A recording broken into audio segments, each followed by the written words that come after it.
Hello viewers, welcome to my channel. I'm Hasham Ali Khan. So now I'm starting the short questions and MCQs on the topic incomplete records. Last video I have explained you the theory regarding what are incomplete records. What are the limitations of incomplete records? How to find out the profit, income, and how to find out the financial position when the accounts are incomplete.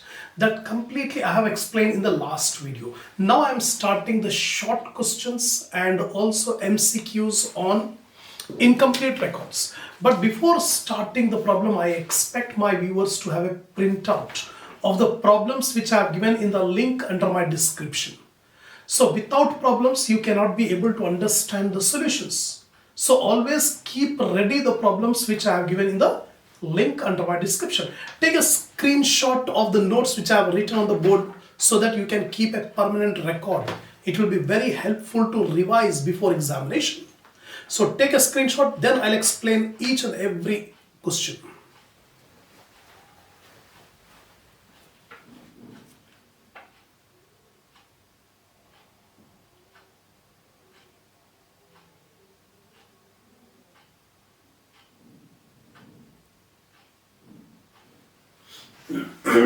Come on. First question. I'm reading out the first problem. Newell provided the following information for the year ended 31st March 2021. Drawings for the year 3900. Net assets at 1st April 2020. That means beginning of the year is 1st April 2020 and end of the year is 31st March 2021. So net assets, the meaning of net assets is capital. Assets minus liabilities are called net assets. And assets minus liability already we know it is capital. So here directly it is not saying capital, it is saying net assets means capital. So capital at 1st April 2020 is 60,500. The net assets on 31st March 2021 is 72,275. That means we are given the capital at the beginning of the year and we are also given the capital at the end of the year. What was the profit or loss for the year ended 31st March 2021? So previous theory video I have explained. First comparison method.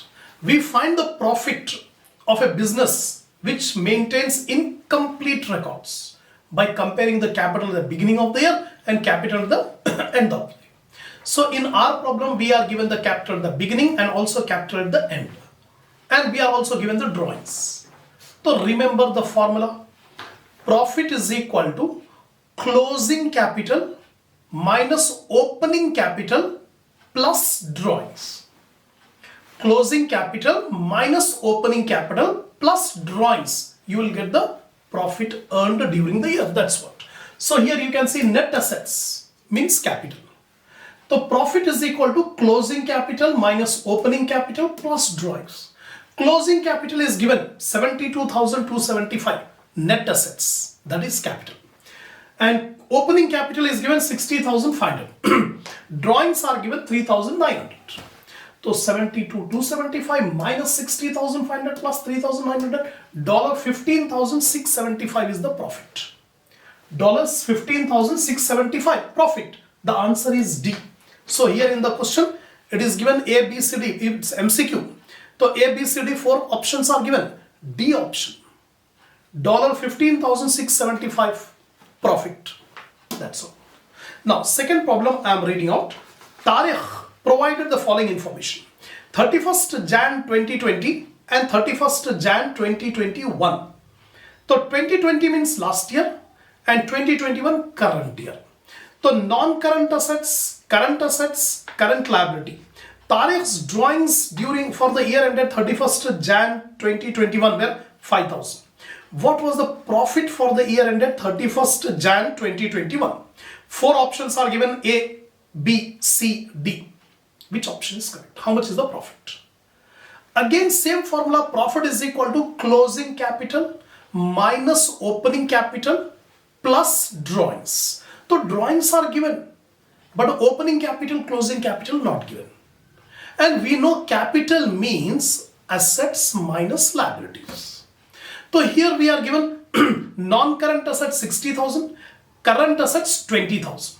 Add up 60 plus 20, 80,000 is the asset. And liability is 15,000. So 80,000 minus 15,000, 65,000 is the capital. 65,000 is the capital at the beginning of the year. Similarly, capital at the end of the year, 70,000 plus 25,000 minus 19,000. You will get the capital at the end of the year. So here you can see answer is D. $16,000. The last D option, $16,000 is the right answer. So how we got the $16,000? Now I am explaining. Capital means assets minus liabilities. And assets means all assets, non-current assets as well as current assets. Total assets. So non-current assets plus current assets minus liabilities. So beginning of the year, capital is 60,000 non-current assets, 20,000 current assets, liability 15,000. So we got 65,000 capital at the beginning of the year. Similarly, we can find out the closing capital end of the year. So non-current assets are 70,000, current assets are 25,000, liabilities are 19,000. So 76,000 is the closing capital. We got the opening capital, we got the closing capital. Now simply we substitute in the equation. Profit is equal to closing capital minus opening capital plus drawings. Drawings are given 5,000. So here profit is equal to closing capital 76,000 we got. Opening capital 65,000 we got. Drawings 5,000 given in the problem. So $16,000 is the answer. D answer. That's it. Next, third problem. Noor does not keep full accounting records. Means incomplete records. She provided the following information at the end of the financial year. Decrease in trade receivables. Then receipts from trade receivables. Discount allowed. Sales return. What were the credit sales for the year? Now see here. Here you have to remember the equation. To find out the credit sales, first you remember we take receipts from customers. To receipts from customers we add discount allowed and we add sales return. So again I repeat. Receipts from customers plus sales return plus discount allowed.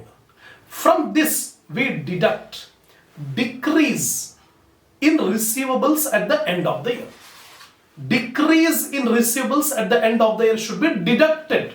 So here credit sales is equal to receipts from trade receivables. That means amount received from trade receivables plus discount allowed plus sales return minus decrease in trade receivable during the year. So everything is given in the problem. Receipts from trade receivable 58,000, discount allowed 1,200, sales return 1,500, decrease in trade receivable is 2,000. Deduct 2,000. So 58,700, $58,700. This is the credit sales. Answer is C. Here in the problem you can say C answer. $58,700. So again remember, credit sales is equal to receipts from customers plus discount allowed plus sales return minus decrease in trade receivable during the year. If there is increase, we will add. If there is decrease, we subtract. Here decrease is there, that's why we are subtracting. That's it. Next one, fourth problem. A trader who does not keep full accounting records was able to supply the following information. Who does not keep full accounting records means incomplete records. He has given the following information. Amount owed by trade receivable on 1st April 2020. 1st April 2020 is the beginning of the year. Beginning of the year amount due from trade receivable is 3,000. Checks received from trade receivable during the year 28,000. Cash discount given to trade receivable 1,500. Amount owed by trade receivable on 31st March 2021. Closing trade receivable is 4,200. How much were the credit sales for the year ended 31st March 2021? Exactly similar to the previous problem. Credit sales we have to find out. Same equation. Same equation. Receipts from customers. It is given checks received from trade receivable. That is the receipt from customers. Checks received from trade receivable 28,000. We take 28,000. To this we add discount allowed. Here discount allowed is given as 1500. So 28,000 plus 1500. If sales return were there, we would have added the sales return. Previous problem sales return was there. But in this problem sales return were not there. If it is there, we would have added. It is not there. Ignore. So two items we have taken: receipts from trade receivables, checks received from trade receivable. To this we add discount allowed. Then decrease in trade receivable is deducted. Now we have to check whether increase or decrease. Beginning of the year trade receivable were 3,000. 3,000 were the trade receivable at the beginning of the year. End of the year trade receivable are 4,200. So beginning of the year 3,000. End of the year 4,200. So there is increase. Increase in trade receivable. So increase in trade receivable should be added.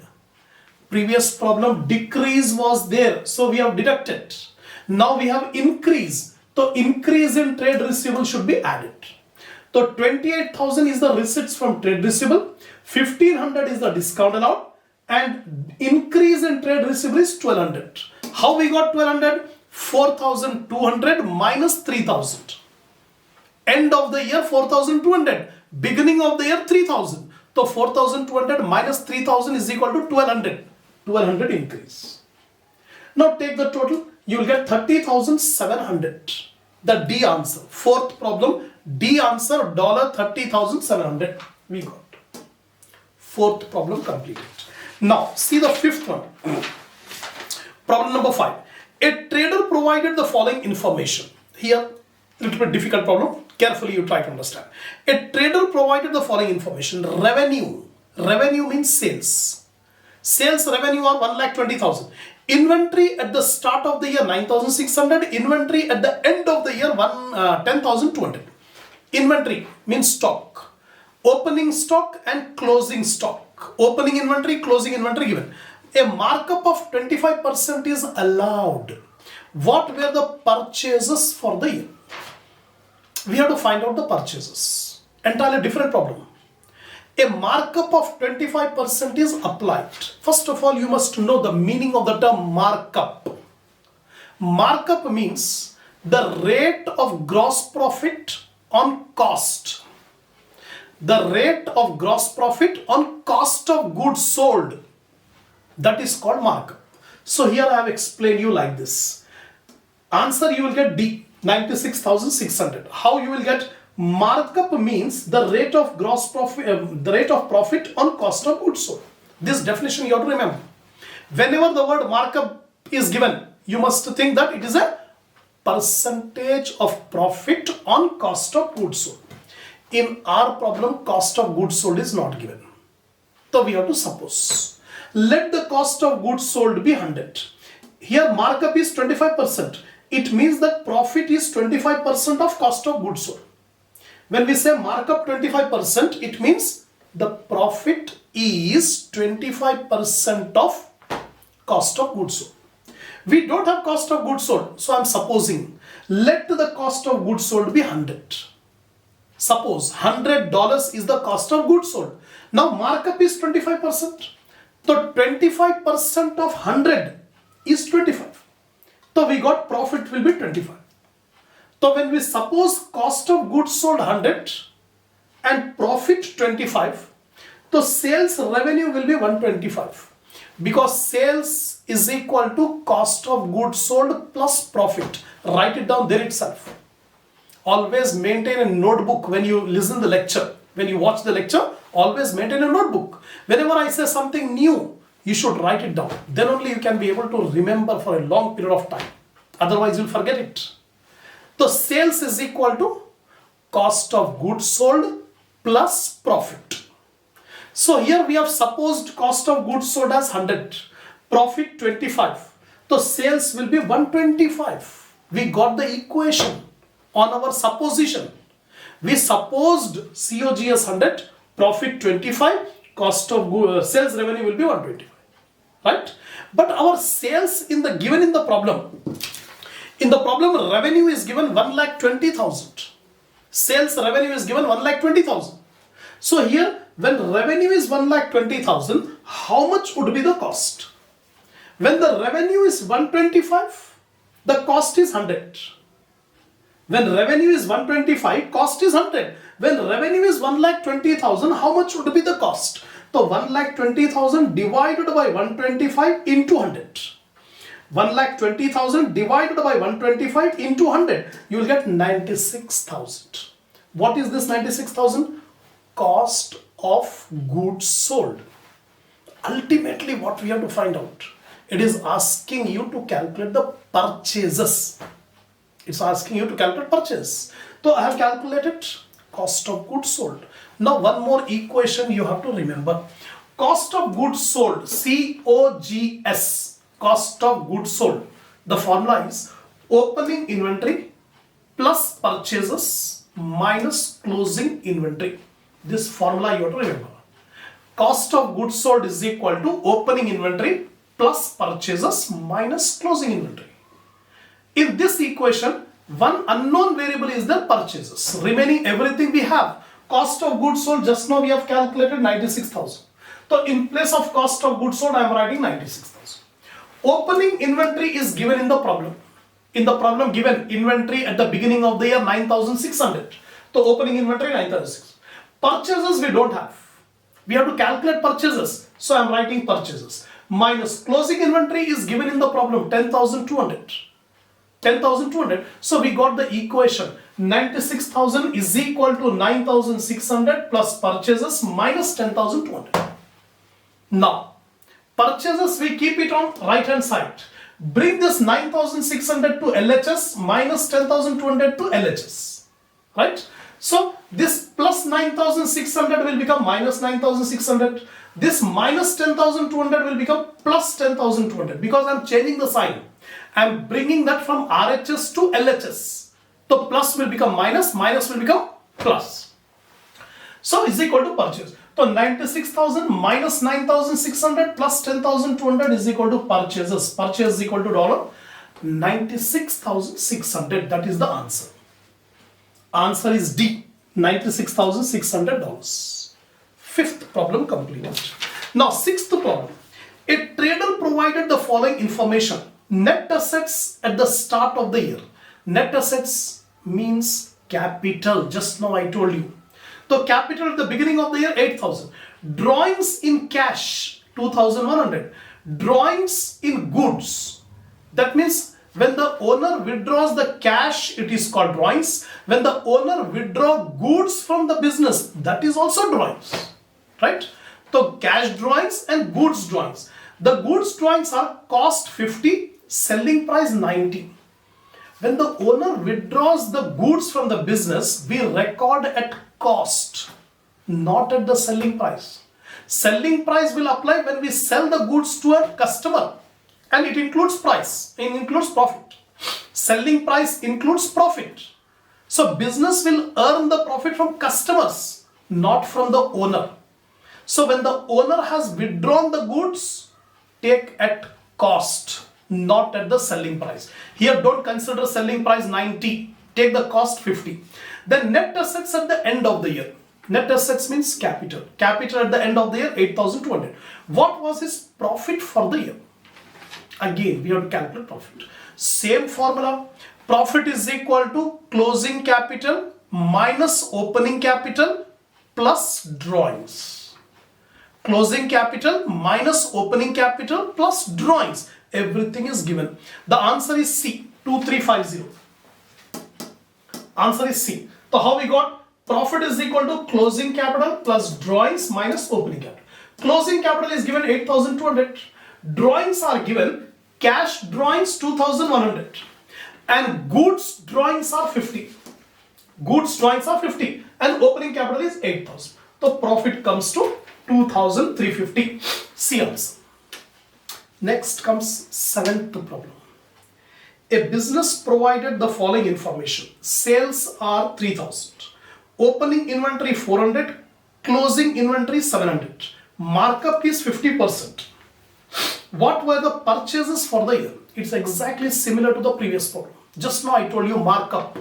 Markup means the rate of profit on cost of goods sold. Here I am explaining. Same thing.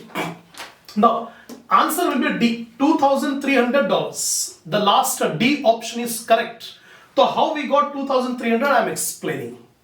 Here markup is 50%. I told you markup means rate of profit on cost of goods sold. It means gross profit is 50% of cost of goods sold, COGS.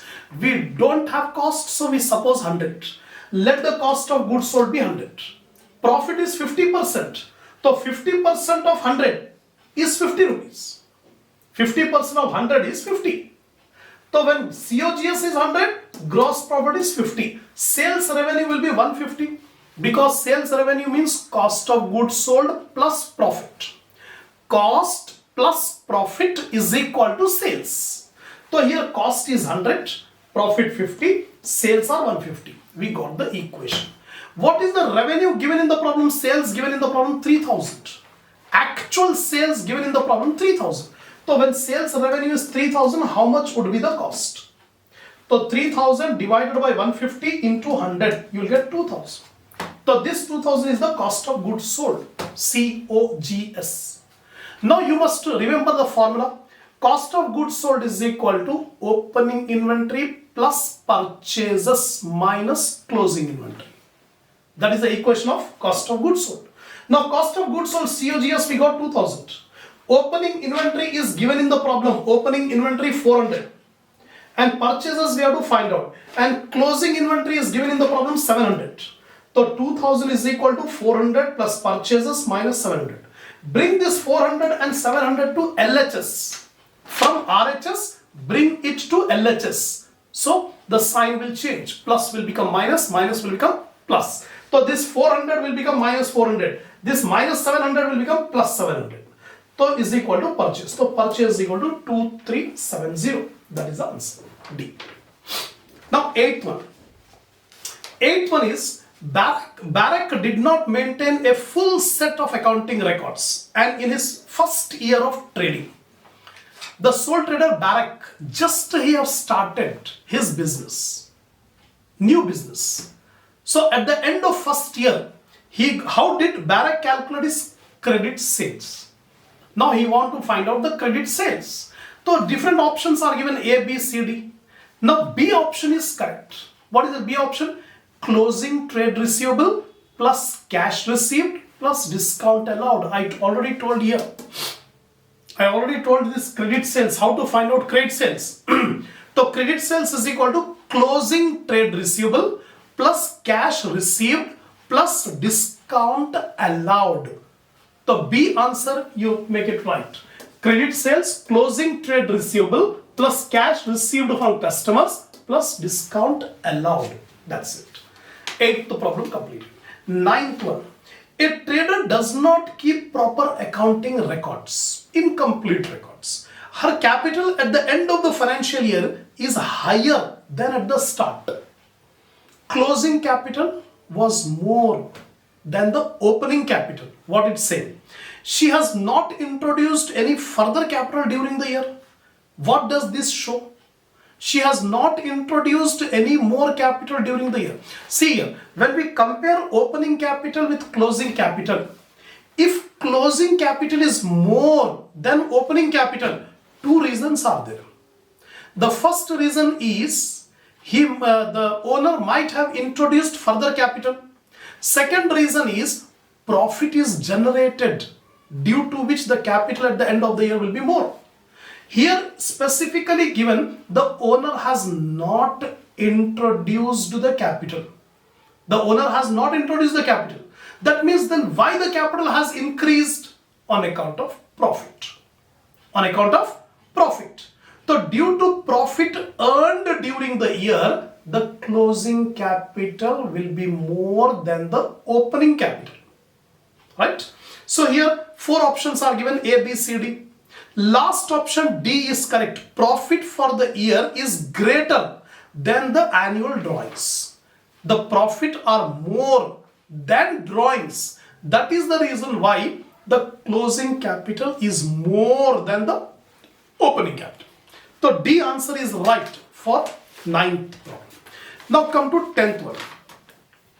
The following figures are extracted from the X statement of financial position. So some information is given. Non-current assets 60,000, current assets 20,000, current liability 15,000. Profit for the year 12,000. What is the opening capital? When assets and liabilities are given, we can find out the capital. Closing capital we can find out. Non-current assets 60,000, current assets 20,000. So 60 plus 20, 80,000 assets. Minus liability, liabilities are 15,000. So 80,000 minus 15,000, 65,000 rupees is the closing capital. Closing capital. Drawings, profit is given 12,000. Drawings are not given. No drawings at all. The profit is given 12,000. What is the opening capital? See here, we already know in the first problem we have written the equation. Profit is equal to closing capital minus opening capital plus drawings. If there are no drawings, don't add drawings. So simply profit is equal to closing capital minus opening capital. Profit is closing capital minus opening capital. So here in this problem, opening capital we have to find out. Opening capital we have to find out. Profit is given in the problem. And closing capital also given because assets minus liabilities. So you can see here. Closing capital is equal to non-current assets plus current assets minus liabilities. So closing capital 60,000 plus 20 minus 15, 65,000 is the closing capital. Opening capital we have to find out. Profit is 12,000. So profit is equal to closing capital minus opening capital. Profit is given in the problem 12,000. In place of profit 12,000. Closing capital just now we have calculated 65,000 minus opening capital. Bring opening capital to LHS, left hand side. So this minus opening capital will become plus opening capital if we bring it to LHS. And take this 12,000 to RHS. 12,000 is on LHS. Take it to RHS. So it will become minus 12,000.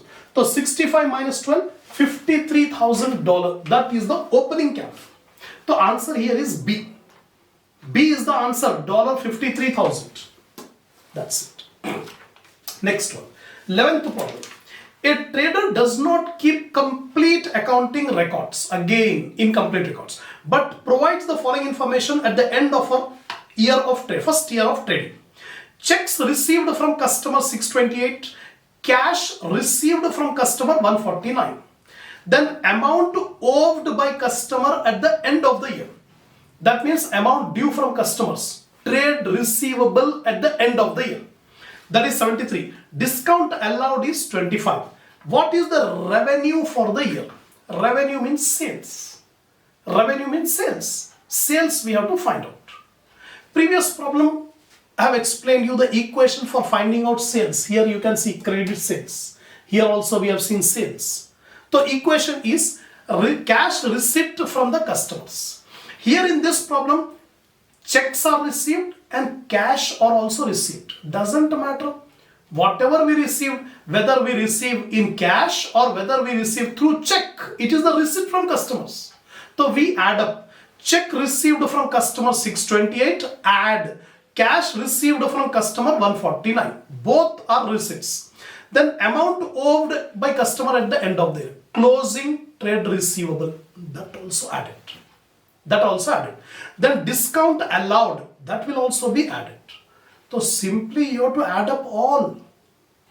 Cash received from customers, check received from customers, closing trade receivable and discount allowed. If you add up all, you will get the revenue. The answer is $875. $875 is the answer. Now, here I have written here, revenue is equal to how much? This is what we have to calculate. Revenue means sales. Check received from customers plus cash received from customers plus amount due from customer at the end plus discount allowed. Add up 628 plus 149 plus 73 plus 25. $875 is the sales revenue.